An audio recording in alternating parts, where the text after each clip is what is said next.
오늘은 코로나19 관련해서 두 분의 전문가와 함께하도록 하겠습니다. 박민선 서울대병원 가정의학과 교수 그리고 최영일 시사평론가와 관련 내용 함께하도록 하겠습니다. 어서 오십시오. 안녕하세요. 예, 지금 10명 안팎 9일 연속 지켜내고 있는 상황인데 여전히 방심은 좀 금물이다라는 생각이 좀 들긴 합니다만 현재까지의 상황 좀 어떻게 진단하고 계신지 좀 들어볼까요? 그렇긴 하지만 어쨌든 고무적인 소견이긴 하고요. 예. 그리고 이제 이 정도에서 같이 코로나19와 같이 어떻게 함께 더불어 갈 것이냐 하는 것들을 조금 고민해야 될 시기인 것 같고요. 예. 근데도 지금 조금 아까 정은경 본부장님이 얘기하신 것 중에서 제 무증상 감염 정도가 저는 한 10% 정도 될 것이라고 생각을 했는데 예. 경북 예천 같은 경우에는 36%나 진단 시에 된다는 거가 제가 예측했던 것보다는 굉장히 많은 부분이라서 예. 아직까지 좀 방심은 조금 금물이겠다 하는 것 하나 하고요. 또 한 가지는 지금 말씀하신 것처럼 의료진의 한 사람으로서는 국민들이 뭔가 이 보여주실 수 있는 거가 이제 마음을 보여주실 수 있는 방법 중에 하나로 이제 이런 캠페인을 시작하신다는 것 자체가 예. 의료진으로서는 큰 응원이 되고 자부심을 갖게 되는 그런 것이 될 것 같아서 예. 더불어 함께 이 난국을 헤쳐나가는데 큰 도움이 될 것 같습니다. 예. 네. 그리고 이제 지난 주말은 사회적 거리두기가 완화된 뒤 맞은 첫 주말이었습니다. 전국의 사찰, 교회, 성당들이 이제 종교 행사를 재개를 했는데 사실 명동 성당에서는 네. 미사에서 성가를 부르는 걸 생략했다고 맞습니다. 하더라고요. 저도 어제 네. 미사를 한번 가봤어요. 예. 이번 주부터 다시 종교 집회가 열린다고 해서 조계사의 경우에도 바로 연합뉴스 옆에 있지 않습니까? 네. 예. 통상은 한 400여 명 정도 신자들이 모이시는데 한 100여 명 정도 4분의 1로 줄어든. 가보니까 성당은요 2개의 철벽을 통과해야 됩니다. 발열 체크도 하고 예. 그다음에 이제 문진 내용도 써야 되고 자신의 연락처도 반드시 남겨야 되고요. 들어가면 이제 통상적으로 앉는 벤치 나무 의자에 스티커가 붙어 있습니다. 그러니까 앞뒤 지그재그로 예. 적어도 이제 겹쳐서 앉지 않게 분류가 돼 있고 신자 수는 평소보다 한 3분의 1쯤 돼 보였어요. 예. 문제는 이제 이 미사나 종교 집회 내용도 찬송을 부른다거나 이렇게 이제 주로 비말이 튈 수 있는 부분들은 다 생략이 되고 조그맣게 이제 낮게 읊조리는 형태로 진행이 되고 마스크를 쓴 채 이제 집회를 합니다. 예. 그래서 이런 부분들을 보면서 이건 천주교나 불교 예. 또는 개신교 대형 교회들도 최대한 방역 수칙을 엄수하는 선에서 종교 집회가 이루어지고 있구나. 그래서 그 부분은 직접 체험을 해보고는 다행이라는 생각을 했어요. 예. 문제는 오히려 나머지 부분들, 유흥가 문제는 계속 일탈이 좀 터지는 것 같고요. 예. 이 완화된 사회적 거리두기인데 이 다소 완화된 이런 느낌으로 우리가 좀 행동을 해야 될 것 같은데 예. 너무 많이 완화된 느낌으로 이제 일상생활을 영위하고 계신 것 아닌가. 그게 주로 어디서 보이냐면 식당 같은 곳입니다. 식당 주점은 이 거리를 넓게 두기가 어렵습니다. 예. 왜냐하면 사람들이 처음에는 띄엄띄엄 앉지만 이 좀 집중 시간대에 손님들이 많이 오면 결국 밀착이 되거든요. 네. 예. 이런 측면에서는 조금 우리가 또 술을 드시면 조금 느슨해지는 부분이 있습니다. 예. 그래서 아무래도 우리가 한 5가지 정도 영역을 나눴었어요. 다중 이용 시설도 있었고, 종교 집회도 있었고, 또 광장 모임도 있었고, 그리고 여기 이제 또 대표적인 게 유흥가. 예. 그리고 또 하나는 학원이었는데 이 중에 유흥가 문제는 우리가 좀 집중적으로 지자체의 단속이 필요한 것 아닌가 예. 생각을 해봤습니다. 네. 예. 코로나19 이전과 이후 참 많은 측면에서 달라진 장면들을 저희가 많이 목격하고 있고요. 또 학교 얘기 저희가 나왔으니까 정세균 총리가 늦어도 5월 초에는 등교 개학 시기와 방법을 국민들에게 알려드릴 수 있도록 제반 절차를 진행하라 이렇게 밝혔는데 고3 학생들 그리고 중3 학생들 단계적으로 등교하는 방안이 좀 유력해 보입니다. 글쎄요, 이제 이 시기와 대상에 대해서는 전문가들마다 의견이 조금 다르기도 하고 네. 그래서 이 부분 역시도 지금 좀 이른감이 있는 거 아니냐라고 되게 보수적으로 보는 시각을 갖고 계신 전문가분들도 덜어 계시는 것 같더군요. 근데 일단 가장 중점적으로 좀 우리가 챙겨봐야 될 사안이 있다면 어떤 거를 좀 챙겨봐야 될까요? 고3, 중3 단계적 등교 방안? 네, 상대적으로 지금 조금 더 의식적으로 모든 그런 방역을 잘 따를 수 있는 그런 연령층부터 시장을 할 것으로 아마 생각을 하시는 것 같고요. 예. 이제 부모님이나 이런 거를 생각하면 초등학생 저학년부터 시작해야 되는 것이 맞긴 하지만 이제 지금 아직까지 경계를 좀 늦추기에 어려운 상황에서 그렇게 시작할 수 있을 것 같긴 하고 이제 학원 같은 것이 조금씩 시작되고 있었으니까 예.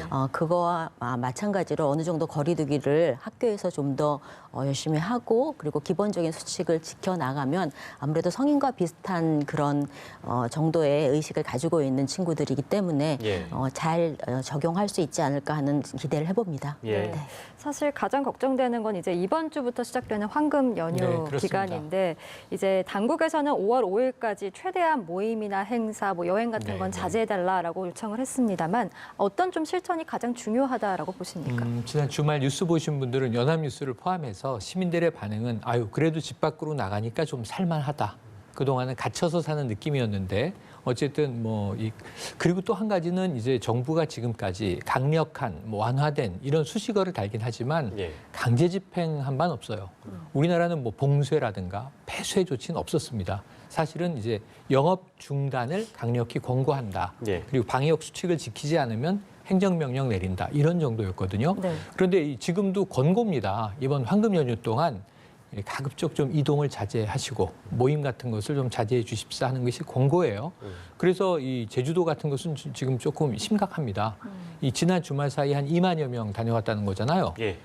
그런데 이제 오는 그 황금 연휴 동안은 18만 명이 다녀갈 것으로 추산을 했어요. 예. 그래서 사실은 관광지이기 때문에 아니 언제든 손님들 더 오시라고 했지 잘 모시겠다고 했지 오지 말라는 적은 없거든요.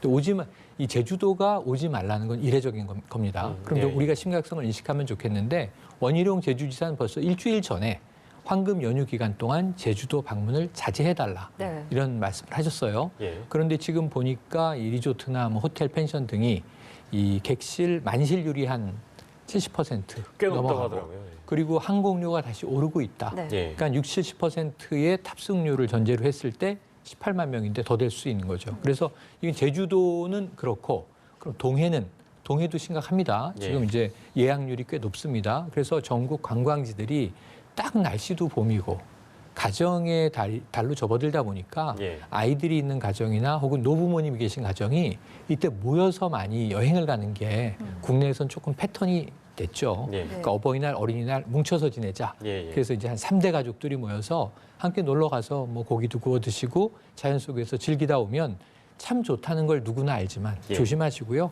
조금 외진 곳에 간다고 캠핑하러 가신 분들 계신데 예. 예. 몰립니다. 외질 줄 알았는데 요즘 오토 캠핑장들이 몇 개 없는데 꽉꽉 차고 예. 문제는 화장실이 좁다 보니까 밀집되는 구역이 또 생긴다는 거죠. 그래서 이런 면에서는 최대한 거리두기를 실천하면서 황금 연휴를 예. 조금 푹 쉬면서 보낼 수 있는 방법은 무엇일까를 한 번씩 재고해 보시는 시간이 지금 며칠 남지 않았습니다. 예, 그렇습니다. 연휴가 연휴 이게 또 제법 긴 6, 7일 됐죠. 연휴라서 휴가 쓰면. 아무래도 좀 걱정이 되는 측면이 있어서 아마 방역 당국에서도 이 부분을 아마 주의 깊게 가장 염려하고 있지 않을까라는 생각이 들고 저희가 초반에 이제 언급했었던 의료진 감염에 대해서 간호사 분들께서 확진이 돼서 저희도 좀 마음이 아픈데 먼저 확진된 간호사가 방호복을 벗는 과정에서 바이러스에 감염됐을 가능성이 있다. 글쎄요, 이건 저도 어떤 절차에 의해서 이런 우려가 나오는지 모르겠는데 방역 당국이 이렇게 지금 보고 있습니다. 교수께서는 어떻게 좀 보셨어요? 저도 이렇게 가장 가능성이 큰 거는 예, 예. 옷을 벗는 과정이라든가 마스크를 잠깐 내려놓는 과정, 이런 과정에서 실수로 그랬을 가능성이 가장 높다고 아주 생각을 찰나일 합니다. 것 같은데요. 네, 근데 이제 그 환자에게서 바이러스가 많이 나오는 환자에 노출됐을 때 네. 하나 하고요. 그리고 의료진 중에서 의사보다도 지금 간호사들이 훨씬 밀접 접촉을 하는 사람이고 예. 그리고 훨씬 신체적으로 힘든 상황을 많이 겪게 되는 분들이에요. 예. 그러니까 의사들은 사실은 컴퓨터를 가지고 일을 하는 경우가 많고 환자들은 잠시 진찰하거나 이렇게 보는 경우가 많고 네. 간호사들은 이제 환자들의 상태를 계속 체크를 해야 되기 때문에 예. 동선이나 뭐나 이런 게 굉장히 길고 직접적으로 이렇게 신체적 접촉을 할 수가 있어요. 네. 그러니까 옷이나 이런 데 분명히 묻을 수 있거든요. 예, 그런 것들이 잠깐의 접촉 사이에도 사실은 이런 이 플라스틱이나 이런 거보다는 옷에 오래 있지는 않습니다. 있습니다. 몇 시간 있는데 예. 그게 바로 인접해 있으면 또 그때 식사라던가 뭐 이런 거를 위해서 꼭 옷을 벗어야 되는 순간이 있다던가 뭐 이렇게 되면은 가장 가능성이 높을 것 같습니다. 네. 네. 그럼에도 불구하고 이제 다른 의료진들의 지금은 음성이 나온다는 거 이런 것들로 봐서는 그래도 이제 이 가장 가깝게 접촉하는 사람들이 가장 주의를 해야 될 것 같습니다. 그 방호복을 이제 벗을 때 바이러스에 노출됐을 가능성이 가장 크다면 네. 이 탈의 과정에서 좀 어떤 문제가 있는지 네네. 더 조사를 해봐야 될 것 같고 보완책도 그렇죠. 좀 필요하다는 생각이 맞습니다. 들거든요. 이게 2사례가 나왔지만 2사례뿐이 아닐 수 있는 거죠, 항상. 그래서 저는 방역 당국은 이미 작업에 들어갔을 것으로 보는데요. 문제는 이 두 분이 이 기본적인 이 수칙이 있는데 아까 말씀하신 대로 너무 과로일 수도 있고 급박한 상황일 수도 있고 그래서 그것을 약간 뭐 급하게 처리했는데 바이러스가 들어왔다든가. 두 번째 경우에는 매뉴얼이 조금 꼼꼼하지 않아서 개인의 자율에 맡겨져 있는 영역인데 어떤 경우는 걸리고 어떤 경우는 안 걸리고 그러면 매뉴얼을 강화해야 될 필요성이 생기는 거죠. 조금 더 이제 매뉴얼로 방호복을 벗고 입는 과정에 대해서도 꼼꼼하게 명문화해서 교육을 하고 지키도록 이제 해야 되는 거죠. 그래야 유사한 케이스가 안 나오지 않겠습니까? 그래서 예. 이 부분은 전 방역 당국이 즉시 작업에 들어가서 우선 경위에 대한 조사를 마친 후에 예. 필요한 부분이 있다면 보완을 할 것으로 봅니다. 예. 자, 그리고 정부가 방역 대책으로 내세우고 있는 것 중에 하나가 앞으로도 집단 감염이 발생한 시설, 병원들을 대상으로 주 2회씩 주기적으로 재검사를 하겠다, 재검사를 실시하겠다고 밝혔습니다. 이 배경에는 구체적 이유는 뭐라고 우리가 좀 봐야 될까요? 앞으로 생활 방역을 시작할 그 시기에 맞추어서 우리나라에서 국내에서 나올 수 있는 부분들은 여전히 병원이라든가 예. 요양원이라든가 그러니까 밀접하게 말씀하신 주점이라든가 클럽이라든가 밀접 접촉이 어쩔 수 없는 부분들일 것 같아요. 그중에서 사망 위험이 같이 높아질 수 있는 부분은 우선은 요양원이라든가 병원이기 때문에 예. 그 부분에 대해서 좀 더 이 어떤 서베일런스 감시 체계를 좀 더 강화하겠다는 의미인 것 같기는 하고요. 예. 이미 큰 병원에서는 이미 입원해 있는 환자라든가 입원을 하려고 오는 환자들에 대해서는 검사를 시행하고 입원을 시키고 있고 이런 과정이 진행되고 있기는 하거든요. 네. 그런데 이제 이 뭐 요양원이나 이런 데에서 일주일에 몇 번씩 검사를 하게 되면 이거를 다 막을 수 있는지 어떤지는 모르지만 예, 예. 어쨌든 지금 단계에서 조금 더 어떻게 강화할 수 있는 방향을 생각하신 것 같기는 한데 예. 조금 좀 강한 것 같은 생각은 들기는 합니다. 예. 네, 알겠습니다. 사실 지금 보건당국이 가장 경계하는 거는 이제 방역망 밖에서 발생하는 어떤 집단 감염들 그런 케이스를 가장 우려하고 있는데 사실 그 케이스가 또 나왔습니다. 군입대를 앞두고 이제 부산 클럽을 방문했던 대구 10대 확진자 이야기인데 이 환자가 지금 접촉한 사람만 100명이 넘는 것으로 지금 파악이 되고 있어서 참 걱정입니다. 네. 그리고 젊은 사람들은 특히나 무증상이 많고 그리고 이제 다른 사람한테 감염될 가능성이 이제 많이 돌아다닐 수 있기 때문에 증상이 없어서요. 훨씬 더 위험할 수 있어서 주의가 필요한 것도 맞고 그리고 이제 여전히 앞으로 문제를 일으킬 부분들은 뭐 일부 PC방이라든가 이렇게 막힌 곳 그리고 막혔는데 젊은 사람들이 많이 갈 곳은 앞으로도 계속적으로 이런 일이 일어날 수 있을 것 같긴 하거든요. 네. 그러니까 이게 영업을 아주 막지 어려운 상황이라면 거기서 마스크와 그다음에 소독 이런 것들을 얼마나 잘 지키고 있는지 이런 것들을 좀 더 감시할 수 있는 체계로 갈 수밖에 예. 없을 것 같아서요. 앞으로도 계속 나올 수 있는 곳은 한정돼서 계속 나올 수 있을 것 같아요. 조금씩 산발적으로 그런 거와 함께 저희가 좀 감시를 해가면서 나가야 할 것 같습니다. 예, 유흥업소나 다중이용시설 같은 경우에는 정부가 이제 그 운영 중단이 아니고 이제 휴업을 권고한 네. 측면이 있어서 물론 강제할 만한 사항은 아닙니다만 이때 이 운영 시기를 보면 17일하고 18일 정도 기간이라서요. 이게 이제 고강도 사회적 거리두기를 이제 우리가 강력하게 이행하고 있던 그런 상황이라서 그 부분에 있어서만큼은 비판이 좀 불가피해 보이는 대목이긴 한데 그래서 만약에 이제 해당 클럽에서 감염자가 발생하는 등의 상황이 벌어지면 클럽을 대상으로 부산시 같은 경우에는 구상권 청구를 검토하겠다. 네. 이 구상권에 대한 정리를 좀 해주세요. 구상권이라고 하는 것은 일단은 뭐 방역에 들어가는 비용, 특정한 곳에서 확진자가 나왔을 때 소독도 해야죠. 거기에 비용이 들어가고 거기서 그 감염 경로를 통해서 확진된 사람들은 치료를 하는데 예. 이 지금 확진자들은 다 국가가 무상으로 이제 이 의료비용을 대줍니다. 예. 왜냐하면 재난에서 화를 입은 국민들이잖아요. 네. 그런 이제 원칙을 가지고 있는 건데 문제는 자신의 부주의로 자신이 걸렸을 뿐만 아니라 타인도 노출의 위험에 빠뜨렸다라고 한다면 예. 책임이 있는 거죠. 그런데 그 개인도 문제지만 그 시설에서 이러한 일이 발생할 가능성이 높다는 걸 알면서도 방기했다. 예. 돈을 벌기 위해서 방기했다. 이건 굉장히 좀 제가 보기에는 윤리적으로 죄질이 나쁩니다. 그래서 여기에 대해서 이제 구상권을 청구한다는 것은 지금 당신의 업소를 통해서 예. 이 확진된 사람들이 이만큼이 집단 발병이 됐으니 여기에서 이제 정부가 들어간 비용들, 저 지자체에서 이제 사용한 비용들은 모두 다 내십시오. 예. 지금 제주도를 방문했던 모녀가 제주도로부터 피소된 게 있죠. 예. 이게 손배소입니다. 예. 예. 1억 3천만 원 때문에 깜짝 놀랐잖아요. 예. 이런 비용을 업소가 감당해야 될 수 있다는 걸 명심하셔야 되는데 예. 결국은 위험을 무릅쓰고 돈을 벌기 위해서 영업을 한 거잖아요. 지금 이 중단이 법적으로 금지된 건 아니지만 예. 권고긴 하지만 예. 강력한 권고고 전제가 붙어 있는 권고예요. 네. 뭐냐 하면 방역 수칙 7가지를 지키면서 예. 영업을 하세요인데 밤에 아무 클럽이나 문연들 들어갔을 때 이 예. 수칙이 지켜지고 있을까 생각하면 1. 마스크 쓰고 놀까요? 이 젊은이들이. 예. 2번째, 1m 이상 거리를 두고 춤을 추고 있을까요? 예. 여러 가지 생각해보면 아닐 것 같다는 생각이 든단 말이에요. 예. 지금 이 10대 대구 청년이 갔던 부산의 클럽도 지금 이제 업소 명까지 다 공개가 돼 있습니다만 예. 500명 정도가 당일 밤에 이용한 것으로 전해지니까 그럼 접촉자는 123명으로 이제 엄격하게 분류했지만 이 문제가 생기고 예. 또 이 문제가 여러 가지로 이제 퍼질 수 있는 게 서울 강남에서도 유사한 일이 있었잖아요.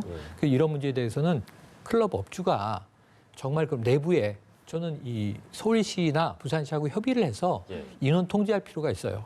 500명 들어가는 클럽이라고 한다면 예. 200명씩만 넣는다든가 예. 그리고 좀 안전요원들이 예. 거리를 분산시키는 노력을 해야 되는데 예. 술을 먹는 곳은 이게 쉽지가 않죠. 또 분쟁이 발생할 수도 있고 예. 하지만 가능한 한 모든 안전 조치는 취해 주시기를 당부드립니다. 예. 네. 이렇게 구상권을 청구해서라도 책임을 입힌다는 것이 중요한 메시지를 줄 수 있는 방법일 것 같습니다. 그리고 또 이 한편 슈퍼 전파 사건이었죠. 대구 신천지교회 집단 감염을 일으켰던 31번째 확진자 입원한 지 그 67일 만에 이제 완치 퇴원을 했습니다. 그런데 아직까지 이제 이 31번 환자가 신천지 교인 중에 최초의 감염자인지 아니면 이 31번 환자도 누군가로부터 감염이 됐는지 아직 오리무중입니다. 어떻게 좀 보고 계십니까? 네, 이 31번 환자가 가장 최장기간 입원했던 환자인 거는 맞고요. 근데 만약에 이제 지금 시일이 그만큼 지났기 때문에 지금 상황에서 이분이 첫 번째인지 그 네. 이전에 누구에 의해서 감염이 됐건 그분이 또 감염을 일으켰을 거고 그중에서 중한 사람이 생겼으면 저희 의료 체계에 잡혔을 거예요. 네. 그러니까 지금 상황에서 이거는 항상 역학이라는 거는 질병이 생겼을 때 역학이라는 거는 거꾸로 가는 거기 때문에 저희가 그 초를 밝히지 못하는 경우도 많거든요, 최초를. 예. 그러나 큰 문제들은 분명히 의료 시스템 속으로 흡수가 됐었을 거기 때문에 그것보다는 지금부터 앞으로 문제가 생기는 것들을 미연에 방지할 수 있도록 노력을 더 하는 것이 중요하지 않을까 하는 생각을 합니다. 예. 그 당국이 밝힌 바에 따르면 31번 환자 퇴원이 늦어진 이유는 회복세에서도 바이러스가 검출됐기 때문이다 이렇게 밝혔거든요. 물론 당연히 바이러스가 어느 정도의 양인지 또 그 농도가 어떤지에 대해서는 저희가 지금 당장 잡히는 거 없습니다만 의료진이 판단하기에는 이 정도는 그 퇴원이 불가능하다는 판단이 당연히 있었기 때문에 이렇게 늦어졌다고 봐야 되겠죠? 네, 그럴 겁니다. 이제 처음에 저희가 이제 나중에 다시 이 양성이 나오는 예, 예. 사람들은 그냥 혹시나 하는 거에서 검사한 거에서 나온 것들이고 이 사람들은 지금까지는 배양이 되지 않아서 감염력은 떨어질 것이라고 보는데 일부 환자 같은 경우에는 퇴원을 했다가도 예. 사망에 이른 경우도 있었던 것 같잖아요. 처음에 그러니까 처음에 그 이 퇴원에 대한 어떤 가이드라인이 아주 정확하게 되지 않았었던 시기에 퇴원을 생각했었을 가능성이 있어서 그런 것들이 다 거쳐지면서 좀 더 가이드라인이 명확하게 정해졌을 것 같습니다. 예, 네. 그렇군요. 알겠습니다. 진단키트 얘기도 좀 이쯤에서 해보겠습니다. 한국산 진단키트가 까다롭기로 소문난 미국 FDA의 긴급 사용 승인을 최근 잇따라 따내면서 이제 세계 각국으로부터 러브콜이 있다고 하는데 이게 좀 아시아권에 이렇게 복수업체가 이 FDA 승인을 받은 게 또 한국이 유일하다고 하더라고요. 유일합니다. 이 긴급 허가를 받은 거죠. 왜냐하면 트럼프 대통령이 문재인 대통령에게 연락을 해서 좀 이제 도와달라. 그러면서 이제 우리 대통령이 그때 통화로 얘기를 했어요. 근데 FDA 승인을 받는 게 좀 시간이 걸릴 것 같다. 트럼프 대통령이 한마디를 하죠. 내일이라도 허가가 떨어지도록 하겠다. 예. 근데 뭐 시간은 좀 걸렸습니다만 어쨌든 FDA도 미국 내가 긴급 상황이었기 때문에 긴급하게 승인, 허가를 내준 것 같고요. 자, 문제는 이제 미국으로 들어가는 건 그렇고 FDA 승인을 받으면 웬만한 전 세계 나라들은 다 이제 수출이 되는데 그 아주 드라마틱한 곡선이 나옵니다. 네. 그러니까 우리나라에 지금은 이제 K라는 이 수식어가 붙은 네. K 진단 키트 우선 주요 3사가 있어요. 우리가 많이 들은 이제 시젠을 비롯해서 예. 그런데 1월 달에는 해외 수출이요. 3,400달러. 그러니까 우리 돈으로 하면 이게 한 400만 원 될까요? 400만 원 좀 넘겠죠? 예. 2월 달에 이제 64만 달러로 늡니다. 그리고 3월 달이 되니까요. 2천만 달러로 늡니다. 예. 그리고 지금 현재까지 이제 이번 달 21일 기준으로 했을 때 1억 3천만 달러. 3천 달러 1월에 수출했던 이제 우리나라의 진단 키트가 지금 이제 5월 상반기도 안 지났는데 1억 불을 돌파한 거예요. 쉽게 말씀드리면. 예, 이게 예. 엄청난 곡선이거든요. 지난해 동월 대비로 봤을 때 예. 18배 증가했고 예. 기업들은 이미 작년에 했던 매출을 올해 다 끝낸 업체들도 있습니다. 계속 생산 공급을 해야겠죠. 주문이 들어오는 나라는 106개 나라. 이제 가장 많이 이제 수출이 된 나라들이 이제 있는데 미국도 한 9%니까 미국이 한 10% 정도 되고 예. 그 외에 뭐 100여 개 나라에서 진단 키트를 찾고 있는데 진단 키트뿐 아닙니다. 이 K 의료용품 또 K 방역 모델 이런 부분들에 대해서는 지금 특허청이 난리가 났어요. 영문으로 왜 서비스가 안 되느냐. 그동안 해외 요구가 없었거든요. 그러니까 예를 들어 그렇군요. 드라이브 스루 같은 방식을 검토해서 기술 제휴를 하거나 아니면 수입을 하고 싶은데 예, 예. 한국의 특허청에 들어갔더니 다 한글로 돼 있어서 예. 알아볼 수가 없다. 그래서 지금 이 관련된 내용들을 예. 특허청이 다 영문으로 서비스하기 위해서 번역 작업을 하고 있거든요. 예. 그러니까 우리나라에 이제 통칭하면 K-바이오가 예. 이번 기회에 완전히 좀 자리 잡고 확산되는 계기를 얻게 된 것 같습니다. 네, 뭐 이런 장면들이 이제 뭐 인터넷에서는 소위 이 방송에 적합한 용어인지 모르겠습니다만 네티즌들은 뭐 국뽕이 차오른다 뭐 이런 네네. 얘기를 많이 아니, 하던데. 왜냐하면 우리 스스로 이 방역 어떤 재난과 방역 예. 때문에 자부심을 느껴본 적이 있었나 그러게요. 하면 저는 머리를 긁게 되거든요. 네. 정말 초유의 경험이기 때문에 예. 그래서 우리 스스로도 놀라고 있는 게 사실이죠. 교수님께서도 이런 그 어떤 뭐랄까요 장면들은 처음이시죠? 우리 네, 방역이라든지 뭐 이런 어떤 바이오 산업이랄까 이런 게 우리나라의 어떤 이런 것들이 전 세계 주목을 받는다는 게 거의 없지 않았었던가요? 네, 뭐 사스 같은 경우에는 이제 아주 소수가 예. 감염이 됐고 메르스는 좀 이 병원 중심의 그런 감염이었기 때문에 예. 일반인들에 미치는 영향이 적었었고요. 이렇게 네. 팬데믹이 된 적이 사실은 최근에 없었었지 그렇죠. 않습니까? 그리고 사실은 최근에 그 의료 계통이나 바이오 계통에 투자가 많이 된 것들에 대해서 그런 것에 대해서 투자된 것만큼의 어떤 경제적 아웃컴을 줄 수 있느냐 하는 것들이 계속 지속적으로 나왔었어요. 근데 예. 이제 아랍 쪽으로 의료 시설을 수출한다던가 뭐 이런 형태의 것은 있었었지만 예. 그럴 만한 기회가 없었는데 지금 이번에 그런 것들이 굉장히 빛을 보게 된 것 같습니다. 오늘 저희 여기서 인사드리고 최영일 평론가는 잠깐 더 네. 예, 기다려 주십시오. 고맙습니다. 감사합니다. 네.